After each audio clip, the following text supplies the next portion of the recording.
Buenos días, hoy vamos a ver el tema 2.1, ángulos opuestos por el vértice. El problema dice, si el ángulo A mide 130 grados, ¿cuánto miden los otros ángulos de la figura? Tenemos el cuadro de diálogo verde que nos dice, dos ángulos son opuestos por el vértice si uno de ellos tiene como lados la prolongación de los lados del otro. Y además nos dice que dos ángulos opuestos por el vértice son iguales. Vamos a resolver el problema. Tenemos que el ángulo A mide 130 y tenemos que encontrar los valores del ángulo B, C y D.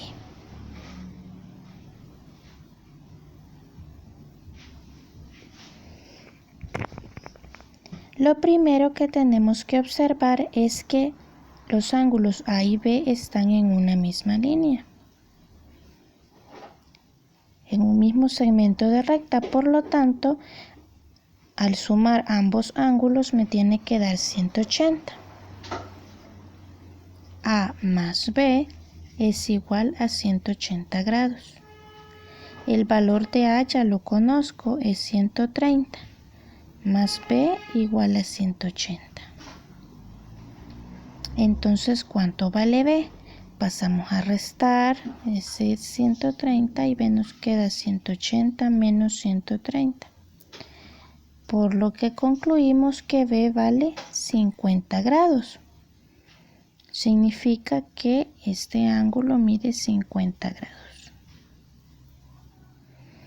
Ok, ahora, si observamos el ángulo A, o vamos a llamar al punto del centro, A o C, mide 130, OD y OE son prolongaciones de los lados del ángulo A o C, lo que significa que A y C son opuestos por el vértice y habíamos visto en el cuadro de diálogo que los ángulos opuestos por el vértice son iguales.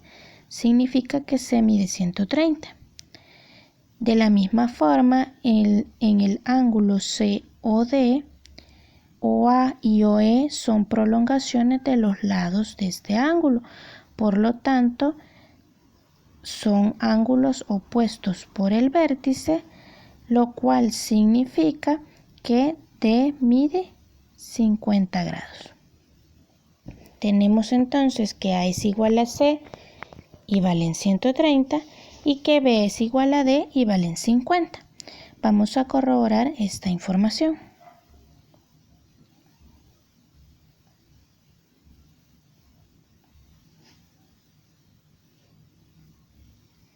Como habíamos encontrado anteriormente, tenemos el ángulo B vale 50. Por ser opuestos por el vértice, el ángulo A y C miden 130. Y por ser opuestos por el vértice, el ángulo B y D miden 50, son iguales. Entonces, ¿cuáles son opuestos con el vértice? A con C.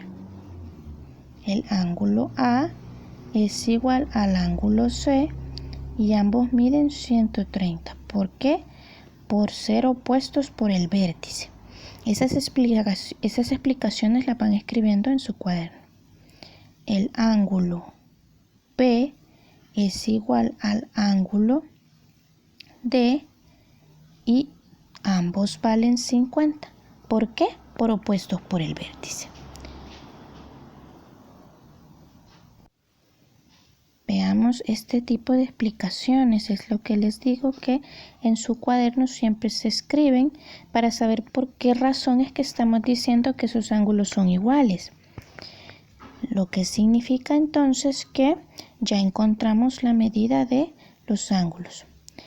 Dice, se pueden encontrar las medidas de los ángulos formados de un vértice común utilizando los ángulos opuestos por el vértice y los suplementarios, que fue lo que hicimos aquí. El concepto dice, cuando se tienen dos rectas que se intersectan, se forman dos pares de ángulos opuestos por el vértice, cuyas medidas se pueden determinar conociendo únicamente el valor de uno de ellos, como lo hicimos en el problema inicial. Ahora tenemos el ejemplo. Determina la medida de los ángulos indicados. Observemos, tenemos este ángulo de 80 grados. Tenemos A y C que no conocemos.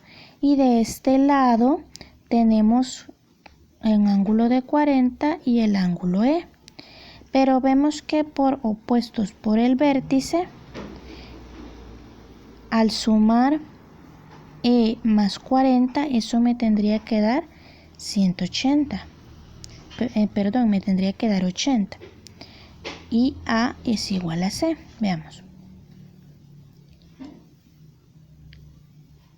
Dice, C más 80 es igual a 180. ¿Por qué razón? Porque son suplementarios. Son dos ángulos que están en una misma recta. Lo que significa que el valor de C entonces tiene que ser 100. Para que sumarlos me dé 180. Primera observación. Luego, el ángulo A es igual al ángulo C. ¿Por qué? Por ser opuestos por el vértice. Y lo que habíamos visto, el ángulo E más 40 es igual a 80, por opuestos por el vértice también. Por lo tanto, como los ángulos A y C son opuestos por el vértice, significa que estos dos ángulos son iguales. Y como encontramos que C vale 100, entonces A también vale 100. Segundo, el ángulo E tiene que ser igual a 80 menos 40, porque todo esto vale 80 por ser opuesto con el vértice con este. Pero como ya tenemos que esta parte vale 40, entonces esta tendría que valer 80 menos 40, que es 40. Que es lo que tenemos aquí. Y de esa forma ya tendríamos encontrados todos los ángulos que nos pedían. Bueno, suerte con los ejercicios.